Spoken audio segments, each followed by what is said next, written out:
어느 교회 목사님이 부모님을 모시고 살았는데 연로하신 아버님이 예배 시간마다 맨 앞자리에 앉아서 주는 거예요. 보기에도 안 좋고 성도들에게도 민망해서 고민이 되었는데 고민을 하던 중에 묘안을 하나 찾았습니다.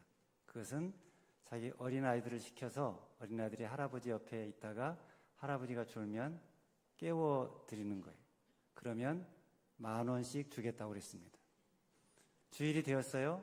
역시 목사님 아버지가 맨 앞자리에 앉아서 주는 거예요. 그러자 손주가 옆에서 쿡쿡 지릅니다. 잘했다고 10,000원을 줬어요. 다음 주일이 되었어요. 또 역시 예배 시간에 아버지가 줍니다. 할아버지가. 근데 이번에는 손주가 깨우지를 않는 거예요. 그래서 예배가 끝난 다음에 너 왜 할아버지 줬는데 깨우지 않았니? 그랬더니 아들이 이렇게 말합니다. 할아버지가 깨우지 않으면 20,000원 준다고 그랬어요.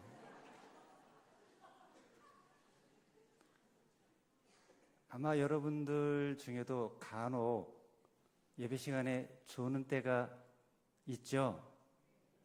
너무 피곤해서 또는 하나님이 사랑하는 자에게 잠을 주시는도다 그랬으니까 그 말씀을 믿고 또 편안하게 잠자는 분도 있을 수 있어요. 어쩌다가 한두 번 그럴 수 있지만 그런데 만약에 매번 예배 시간마다 준다면 어떨까요? 그것은 육신의 문제가 아니라 영적인 문제겠죠. 주는 이유가 어떤 사람은 뭐 환경 때문에 또는 설교가 너무 길어서 지루해서 그래서 준다라고 하는 사람도 있는데 그러므로 설교자는 설교를 잘해야죠. 하지만 아무리 설교가 재미가 없다 하더라도 한 주도 빠짐없이 매주 예배 시간마다 준다면 그것은 그 자신이 영적으로 심각한 상태에 있다는 것을 보여주는 표시죠. 왜냐하면 가만 보면 예배 시간에 그렇게 주는 분들 중에 자기에게 재미와 흥미를 주는 어떤 일에 대해서는 전혀 줄지 않는 생생한 분들이 있기 때문입니다. 그러니까 건강상의 이유로 주는 경우도 있지만 흥미로운 것에는 열중하면서 예배 때는 주는 것은 영적 상태가 좋지 못하다는 것이죠. 그러니까 꼭 예배를 드리거나 설교를 하거나 기도하거나 성경 읽을 때만 되면 졸음이 오는 거예요. 이것은 그의 영적인 상태가 잠들어 있는 상태라는 거죠. 영적으로 잠들어 있으니까 영적인 일만 하면 잠이 오는 거예요. 그러니 그런 상태에 자신을 방치하면 안 되겠죠. 그래서 미국을 건너간 청교도들 가운데는 그들이 예배를 드릴 때는 예배 시간에 혹시 조는 사람 있으면 그 조는 사람을 깨우는 사람이 공식적으로 있다고 합니다. 그 긴 나무에다가 끝에 솜뭉치를 이렇게 뭉쳐가지고 누가 졸면 툭툭 치는 거예요. 그만큼 예배를 경건하게 드리려고 애를 썼다는 거죠. 여러분, 예배가 무엇입니까? 예배는 영어로 worship이라고 하죠. words와 ship이 합해져서 된 말이에요. 그러니까 최고의 가치를 드리는 거, 자기가 가장 가치 있다고 생각하는 가운데 중심에 올려놓는 거, 그것을 워십 예배라고 한다는 거예요. 근데 문제는 그 중심에 누가 있느냐가 문제죠. 당연히 하나님이 있어야 되는데 다른 신을 믿는다면 그 신이 거기에 있어야 되는데 사실은 자기가 중심에 있을 때가 많습니다. 자기의 유익, 자기의 영광을 위해서 신을 돕는 존재로 부르는 거예요. 신을 섬기고 신을 예배한다고 하지만 사실은 자기의 유익을 위해서라는 거예요. 자기의 유익을 위해서 어떤 힘 있는 존재의 도움을 청하기 위한 수단으로 예배를 드리고 제사를 드린다면 그것은 결국 그가 예배하는 것은 신이 아니라 자기 자신이라는 거죠. 그러나 예배의 대상은 사람이 아니라 하나님이십니다. 하나님께 최상의 가치를 드리는 거예요. 하나님께 최상의 가치와 존경과 서비스를 드리는 시간, 하나님만을 오직 만족시켜 드리는 시간이 예배예요. 그게 바로 우리를 창조한 목적이죠.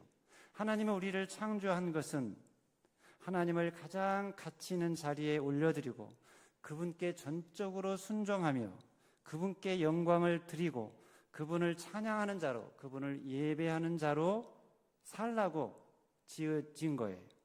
근데 실상은 어떻습니까? 하나님보다 우리가 영광을 받고 하나님보다 우리가 서비스를 받고 하나님보다 우리가 더 편하고 우리가 더 쉬려하고 그러기 위해서 오히려 하나님께 더 다양한 요구를, 서비스를 요청하지 않습니까? 설교자는 하나님을 드러내는 자인데 그런데 자기가 도리어 하나님의 자리에 서는 경우가 있지 않습니까? 교인들로 하여금 설교자를 하나님처럼 여기고 박수와 갈채를 그에게 보내게 하는 경우가 있지 않느냐는 거예요. 19세기 미국에 헨리 워드 비처라는 아주 유명한 설교자가 있었습니다. 설교를 너무나 감동 있게 해서 많은 사람들에게 인기가 있는 아주 유명한 설교자요 부흥사였습니다. 어떤 교회에서 이 비처 목사님을 초청을 했는데 그런데 바로 내일 주일이면 오늘 갑자기 하루 전날 몸이 심각한 문제가 생겨서 그 교회에 가지 못하게 되었어요. 그 목사님을 초청한 그 교회 목사님은 어떻게 할까 고민하다가 그 헨리 워드 비처 목사님을 꼭 닮은 동생 토마스 목사님이었는데 그분을 대신 초청하기로 했습니다. 주일이 되었어요.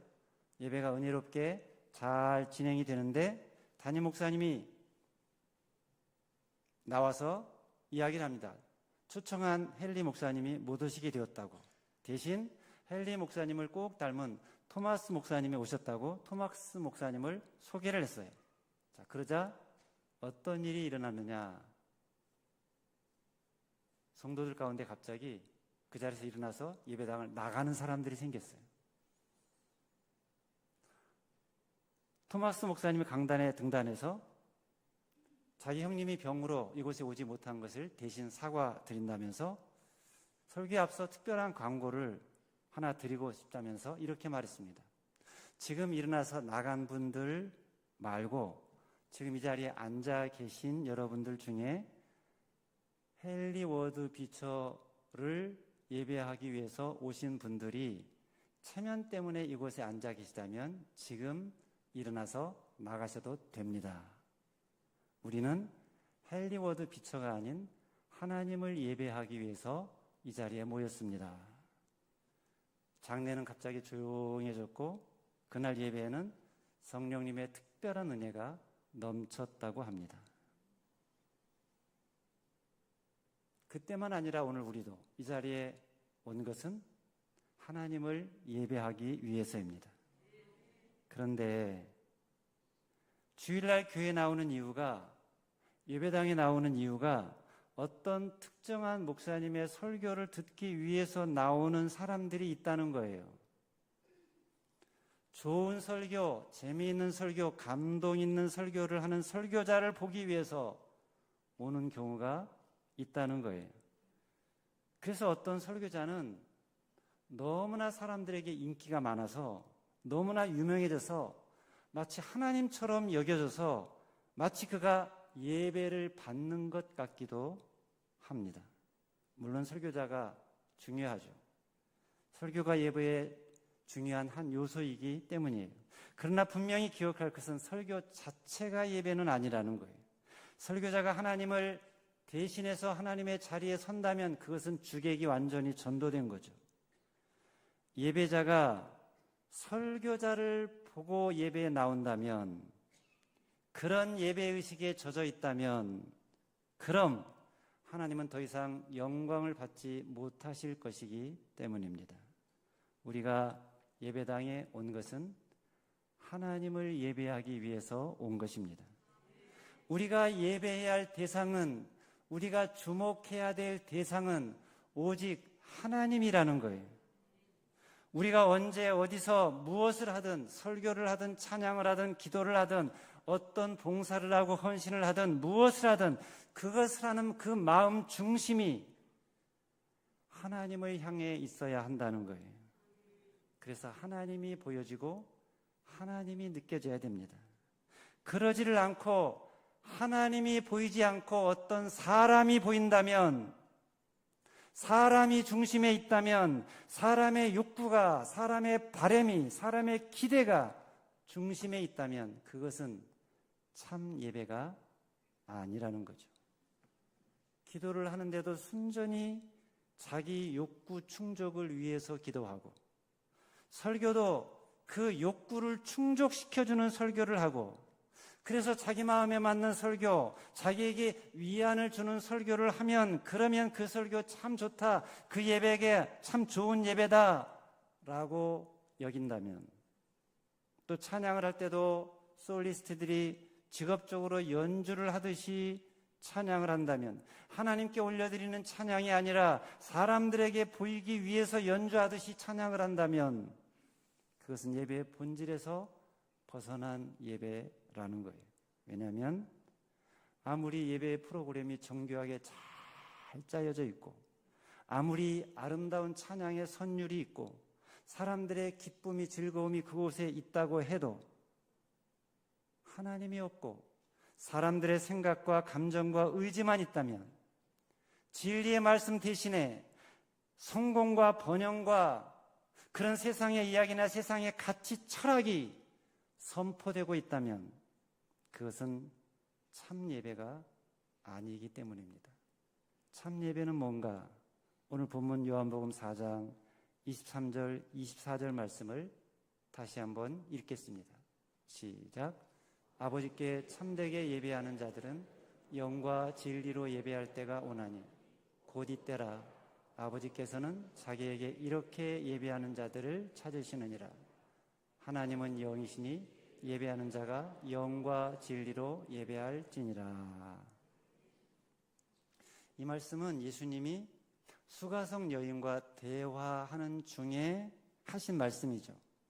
수가성 여인이 어디서 예배를 드리는 것이 맞는지 물었을 때 그 답변으로 하신 말씀이에요.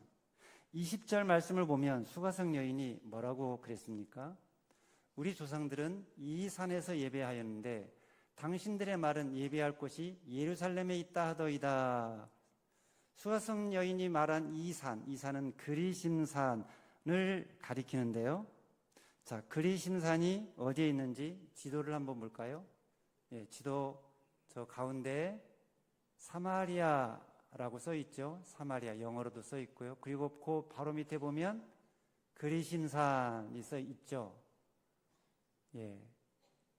그러니까 그리심산은 저 사마리아 지역에 있는 한 산이에요. 사마리아 사람들은 남유다 사람들이 자기들이 혼혈된 사람이라고 사람 취급을 하지 않고 막 짐승 취급하는 것을 보면서, 그래서 남쪽 유다 예루살렘으로 오는 것을 막자 자기들 나름대로 그리심산에다가 성전을 짓고 그곳에서 제사를 드렸는데, 그러면서 그 그리심산의 예배야말로 제사야말로 진짜다, 그곳이 진짜 성전이다라고 주장을 했습니다. 신명기 12장 11절 말씀을 보면요, 너희는 너희 하나님 여호와께서 자기 이름을 두시려고 택하실 그곳으로 내가 명령하는 것을 모두 가지고 갈지니 그랬는데요. 그러니까 하나님이 한 곳을 정하시고 그곳에서 하나님을 예배하라고 택했다는 거예요. 근데 바로 그것이 어디냐? 지금 그리심산이라고 이 사마리아 사람들은 주장을 하는 거예요.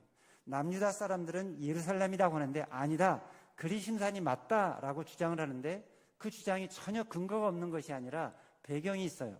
어떤 배경이냐면 창세기 12장에 보면 아브라함이 이 그리심산이 있는 그 부근 세겜에서 단을 쌓고 제사를 드렸다라는 기록이 나오고요. 그리고 33장에도 보면 이스라엘의 조상격인 야곱이 또한 세겜에서 제사를 드렸다는 기록이 나옵니다. 그리고 여호수아 8장 30절을 보면 이스라엘이 아위성 전투에서 이긴 후에 여호수아가 단을 쌓는데 그 단을 쌓은 것도 그리심산이 붙어 있는 에발산이라고 그랬어요. 그러니까 이런 구절들을 근거로 해서 자기들 선조들이 이렇게 제단을 쌓고 제사를 드린 곳이 바로 사마리아 그리심산 부근이었으니 자기들이 그리심산에서 제사를 드리고 예배하는 것이 맞다라고 주장을 했단 말이에요. 그러나 성경은 그것을 인정하지 않습니다. 왜냐하면 사마리아 땅에 지어진 그 제단은 우상 숭배의 표본이었기 때문이에요.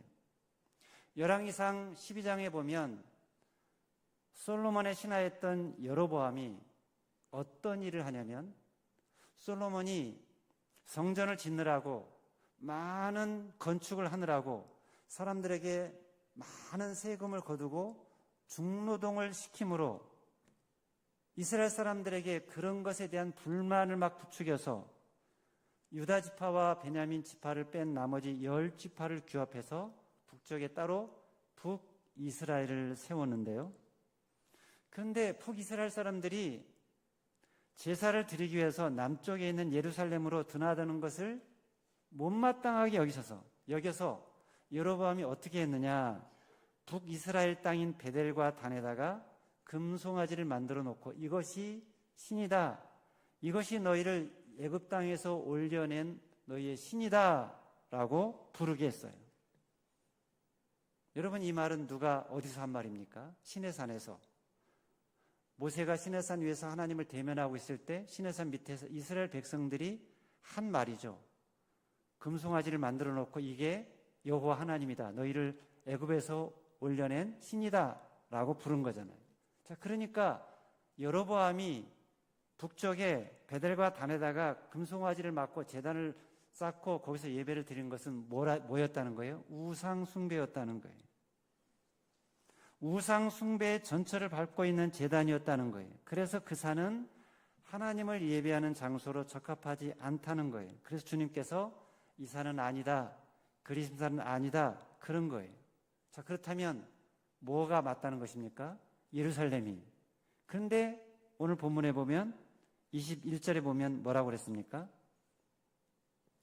예수께서 이르시되 여자여 내 말을 믿으라, 이 산에서도 말고, 그러니까 그리심산에서도 말고, 또 뭐라고요?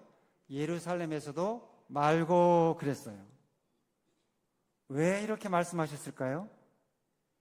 물론 예루살렘에서의 제사는, 예루살렘 시온산에서의 제사는 하나님께서 지정하여 주신 제사였어요. 그러나 그 제사는 그렇다고 그 제사가 완전한 제사였느냐, 온전한 제사였느냐? 아니었어요. 그것은 단지 예표였어요.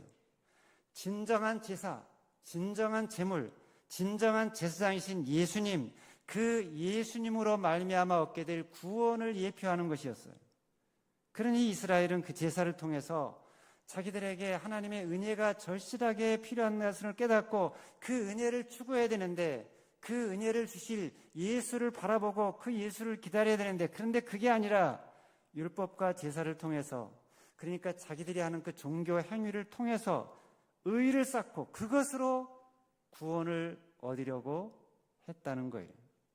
그리고 자기들만을 위한 다윗 왕궁을 다 건설해 주실 군사적인 정치적인 메시아를 기다리고 있었단 말이에요. 그게 그들의 예배였어요. 그러나 그것은 아니라는 거죠. 왜냐하면 그것은 진정으로 하나님을 예배하는 것이 아니라 자기들을 섬기는 우상 숭배와 같은 것들이기 때문입니다. 그래서 예수님은 이 산에서도 아니라고 그랬어요. 말라기에서 보면 성전에 예배하러 들어오는 사람들을 성전에 들어오지 못하도록 누가 이 성전문을 좀 닫아달라라고 하나님이 요청하시는 장면이 나오는데요. 무슨 말입니까? 유대인들이 드리는 제사가 삶이 없는 형식만 남아있는 그런 잘못된 예배였다는 것을 말씀하신 거죠. 자, 그렇다면 오늘 우리가 드리는 예배는 어떻습니까? 우리 예배도 비슷하지 않습니까? 우리 예배도 마치 구약의 제사처럼 시간과 공간에 얽매여서 너무 형식화되어버린 예배 의식에만 빠져있는 그런 면이 있지 않습니까? 그래서 예배 시간이 지나면 예배당에서 나오면 완전히 세상 사람과 똑같이 살고 있지 않습니까? 그렇다면 구약시대의 예배와 다를 바가 뭐가 있느냐는 거예요. 성전에 가서 정성껏 제사를 드리고 예배를 드리면 모든 것이 속해진다라고 믿고 밖으로 나가서는 아무렇게나 이방인들과 똑같이 자기들 마음대로 산 것과 우리가 다를 바가 무엇인가? 여러분, 구약에서 하나님이 예배드릴 한 장소를 지정하여 주는 것은, 거기서 각종 제사 제도와 형식을 정해 주신 것은 다 그림자요 모형이었다고 그랬어요. 오직 한 분, 예수 그리스도. 예수 그리스도를 통해서 하나님을 만나고 구원이 일어나고 그를 통해서 진정한 예배가 이루어진다는 상징이요 모형이요 예표였습니다. 그러니까 진정한 예배는 어떤 장소가 중요한 게 아니라는 거예요. 사마리아 그리심 산에서의 제사도, 예루살렘 시온 산에서의 제사도 진정한 제사가 아니라는 거예요.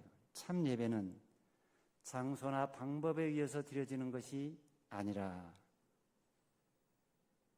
영과 진리로 드려지는 예배여야 한다는 것입니다. 요한복음 4장 24절을 다시 한번 읽겠습니다. 시작. 하나님은 영이시니 예배하는 자가 영과 진리로 예배할지니라. 하나님은 영이시기 때문에 예배하는 자들이 영으로 예배를 드려야 한다는 거예요. 여러분, 영의 특징은 무엇입니까? 영의 특징은 시간과 장소의 구애를 받지 않는다는 거예요.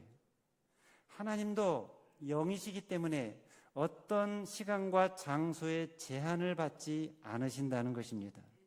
하나님은 그리심 산에만 계신 것도 아니고 예루살렘에만 계신 것도 아니라는 거예요. 그 어디나 계십니다. 예레미야 23장 24절 말씀처럼 하나님은 실로 천지에 충만한 분이십니다. 그런데 이것을 모르고 하나님을 어떤 특정한 장소에 한정된 분으로 오해를 했다가 낭패를 본 사람들 이야기가 열왕기상 20장에 나옵니다. 열왕기상 20장 23절 이하에 보면 아람의 벤하닷 왕이 나오는데요. 그 왕이 이스라엘과 싸워서 크게 패했어요. 그러자 그 왕의 신하들이 이렇게 말합니다. 이스라엘의 신은 산의 신이므로 산에서 싸웠기 때문에 우리가 졌습니다. 만약에 평지에서 싸우면 우리가 이길 것입니다. 그렇게 제안을 했어요. 그래서 평지에서 싸웠어요. 결과가 어떻게 됐을까요? 평지에서도 졌습니다. 왜냐하면 하나님은 산의 신만이 아니고 평지의 신이기도 하기 때문이에요. 산이든 골짜기든 평지든 바다든 어디든 하나님은 존재하시며 언제 어디서나 늘 이스라엘과 함께 하시면서 그들을 지켜주셨기 때문입니다. 그런데 오해한 거죠. 하나님은 특정한 어떤 곳에만 계시는 하나님으로. 안타까운 것은 오늘날에도 심지어 믿는 자들 가운데에도 이런 오해를 하는 사람들이 있다는 것입니다. 하나님을 특정한 곳에만 계시는 분으로 오해를 하는 거예요. 그래서 특정한 장소만을 거룩하게 여기고 그것만을 성전이라고 여기는 거예요. 그러나 그것은 하나님을 모독하는 것이죠. 하나님은 영이시기 때문에 어디에나 계십니다. 그러니 시간과 장소의 제한을 받지 말고 언제 어디서나 하나님을 예배해야 한다는 거예요. 어떻게 해요? 영으로. 여러분, 영으로 하나님을 예배한다는 것은 어떤 의미인가요? 우리의 영이 하나님의 영과 연합되는 것을 의미합니다. 하나님의 영이 내 안에 임하고 내 영이 하나님 안에 거하는 것입니다. 그래서 내 영과 하나님의 영이 연합되는 상태를 말합니다. 하나님의 존귀함, 하나님의 거룩함, 하나님의 그 놀라운 은혜와 사랑, 하나님의 평강과 기쁨이 내 영혼에 임하고 내가 하나님과 온전히 연합되는 것을 말하는 것입니다. 그러면 장소는 문제가 되지 않는다는 거예요. 그러면 시간이 문제가 되지 않는다는 거예요. 그러면 형식이 문제가 되지 않는다는 거예요. 찬양대에서 찬양을 잘해야 하지만 혹시 실수로 음이탈이 나도 악기에서 삑소리가 나도 괜찮다는 거예요. 영으로 예배하면 형식이나 방법 같은 것들이 그렇게 중요하지 않게 된다는 거예요. 물론 예배 시간이나 장소, 형식 잘 정제해서 경건하게 드려야 하는 것이 맞아요. 성도가 함께 모여 공동으로 드리는 예배를 하나님께서 기뻐 받으시기 때문이에요. 그래서 찬양도 기도도 잘 준비해서 최고의 것으로 드려야 하지만 그러나 그게 좀 부족해도 괜찮다는 거예요. 예배는 형식과 방법이 아니라 영으로 드리는 것이 중요하다는 거예요. 내가 영이 되어서 하나님을 만나면, 내가 영으로 하나님의 임재 안에 거하면, 하나님의 영의 그 충일한 깊은 상태로 들어가면, 그러면 그 어디나 하늘나라가 되기 때문입니다. 그러면 내가 어떤 장소, 어떤 자리에 있든 예배당 안에서 어떤 소리가 나든 그런 것이 하나님을 예배하는 내 마음을 빼앗지 못한다는 거예요. 저는 저와 여러분들의 예배가 그런 예배가 되시기를 바랍니다. 예배 시간마다 내가 영이 되어서 영이신 하나님을 깊이 만나는 기쁨을 누리고 하나님의 안에 거하는 그 놀라운 평강을 누림으로 여러분 마음에 있는 풍랑들이 잔잔해지고 내가 어디에 있는지 세상과 나는 간 곳 없고 오직 나를 구속한 주만 보이는 그 주로 말미암아 참된 자유와 기쁨을 맛보고 누리는 그런 예배가 되시기를 바랍니다. 그게 영으로 드리는 예배라는 거예요. 그리고 이어서 참 예배는 뭐로 드리라고 그랬죠? 진리로. 여러분 진리가 무엇입니까? 진리는 변하지 않는 최상의 가치입니다. 언제 어디서나 참된 것이 진리입니다. 진리는 상황이 변했다고 흔들리지 않아요. 오래되었다고 퇴색하지도 않습니다. 언제나 지고지순한 참된 가치로 존재하는 것, 그게 진리인데, 근데 세상에는 이런 진리가 없습니다. 권력이 아무리 막강해도 진리가 될 수 없죠. 물질이 아무리 많아도 물질이 결코 진리가 될 수 없습니다. 오히려 물질 때문에 타락한 인생이 너무나 많이 있습니다. 지식도 진리일 수 없습니다. 지식은 시간과 장소에 따라 얼마든지 변할 수 있기 때문입니다. 그럼 진리가 뭔가? 진리가 뭡니까? 누굽니까? 예수 그리스도십니다. 예수님이 진리고 그의 말씀이 진리입니다. 내가 곧 길이요 진리요 생명이니 주의 말씀은 진리니이다. 왜냐하면 주님은 영원하신 하나님이시고 어제나 오늘이나 내일이나 영원토록 변함이 없는 동일하신 하나님이시기 때문입니다. 우리를 향한 그분의 사랑도 자비도 긍휼도 은혜도 늘 언제나 변함이 없습니다. 그래서 하나님을 예배하는 자는 이 진리로 예배해야 한다는 거예요. 진리이신 예수님으로, 진리이신 예수님의 말씀으로, 진리이신 예수님의 삶으로 그 삶을 닮아가고 그 삶을 살아내는 것으로 드리는 예배, 그게 참 예배라는 것입니다. 밖에서는 주님 말씀과 다른 동떨어진 삶을 살면서 안에서만, 예배당 안에서만 거룩하게 드리는 예배, 예배당 안의 모습과 예배당 밖의 모습이 전혀 다른 삶으로 드리는 예배, 그것은 결코 진리로 드리는 예배가 아니라는 것입니다. 말씀과 삶이 일치하는 예배가 진리로 드리는 예배입니다. 말씀이신 예수 그리스도가, 예수님의 삶이 내 삶으로 증거되는 예배가 진리로 드리는 예배입니다. 여러분, 예수님의 삶은 어떤 삶이었습니까? 하나님의 뜻에 100% 순종하는 삶이었죠. 자기를 죽여 남을 살리는 삶이었죠. 자기는 잘못이 없는데 잘못한 자를 대신해서 십자가를 지는 삶이었습니다. 그 예수님의 삶을 본받고 그 예수님을 삶을 닮아가고 그 예수님의 삶을 살아내는 것, 그게 진리로 드리는 예배라는 거예요. 그 예배를 언제 드리느냐? 지금. 오늘 본문의 영과 진리로 예배하는 때는 언제라고 하셨습니까? 바로 지금입니다. 사마리아 여인과 만나고 있는 지금, 그리심산이나 예루살렘 성전에 찾아가는 어떤 특정한 날이 아니라 지금 이 자리에서, 내가 매일 있는 그곳에서 이 예배를 드리라는 거예요. 일주일에 하루, 주일날 예배 시간만 아니라 일주일에 7일, 365일, 모든 시간, 모든 지금이 다 영과 진리로 예배해야 될 때라는 것입니다.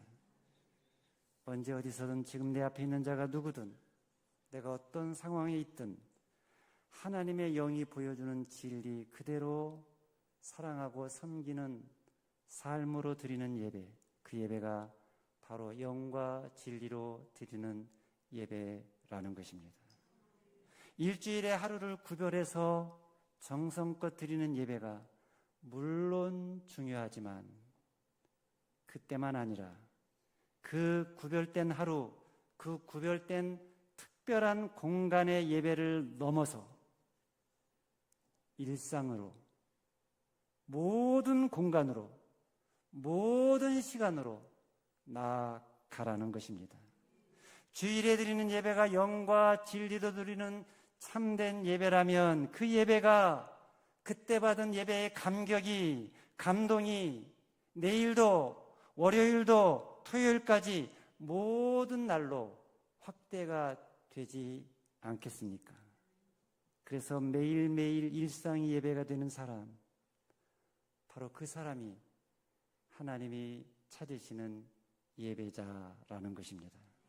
하나님이 그 삶의 예배를 드리는 자를 찾으신다는 거예요. 그게 요한복음 4장 23절 말씀입니다. 같이 읽겠습니다. 시작. 아버지께서는 자기에게 이렇게 예배하는 자들을 찾으십니다. 이렇게 예배하는 자, 영으로 예배하는 자, 진리로 예배하는 자, 어떤 특정한 장소에서만, 어떤 특정한 시간에만 아니라 모든 곳에서, 모든 시간에 영으로, 영이신 하나님을 기억하며 하나님의 임재 안에 거하며 우리에게 보여주신 참된 진리의 삶, 예수님, 그 예수님을 닮아가고 작은 예수가 되어서 예수의 삶을 살아내는 것, 그게 하나님께서 찾으시는, 하나님께서 기뻐하시는 참된 예배자라는 것입니다. 그런 참된 예배자들이 저 여러분들 되어서 그 삶의 모습에서, 그 예배의 모습에서 예수님이 보여지는, 예수님이 느껴지는, 예수님을 만나게 해주는 그런 삶의 주인공들이 저와 여러분들 되시기를 주님의 이름으로 축원합니다. 기도하겠습니다.